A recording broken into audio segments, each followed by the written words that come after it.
है यदि मनुष्य जन्म पाकर भी वह अपने जीवन को परिवर्तित नहीं करता।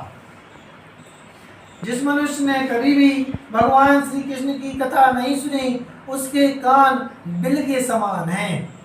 जो भगवान श्री कृष्ण की लीलाओं का गायन नहीं करता उसकी जीभ मेंढक की जीभ के समान है, जो लगातार टर टर कहती रहती है लेकिन भगवान का नाम स्मरण नहीं करती। जिस प्राणी के हाथ भगवान की सेवा पूजा नहीं करते उसके हाथ तो मुर्दे के हाथ के समान है। जैसा मुर्दा है जो उसके हाथ कोई काम के नहीं है, ऐसे यदि हमने भगवान की पूजा अर्चना नहीं की तो वह हाथ मुर्दे के हाथ के समान है।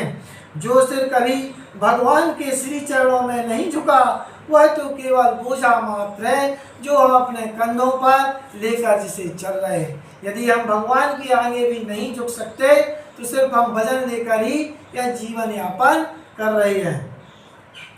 जो आंखें कभी भगवान के दर्शन, तीर्थ दर्शन, पवित्र नदियों के दर्शन यदि नहीं करती हैं वह आंखें मोर के पंख में बनी आंखों के समान हैं। आप लोगों ने देखा होगा कि मोर के पंखों में आंखें जैसा चित्र बना रहता है लेकिन वह आंखें देखने का कार्य नहीं करती। तो जिन आंखों ने भगवान का दर्शन नहीं किया, तीर्थों का दर्शन नहीं किया, वो मोर के पंखे जैसी आंखें हैं। जिस मनुष्य ने तीर्थ स्थानों के दर्शन नहीं किए, भगवत प्रेमी संतों के चरणों की धूल कभी सिर पर नहीं चढ़ाई, वह व्यक्ति जीवित हुए मुर्दे के समान है।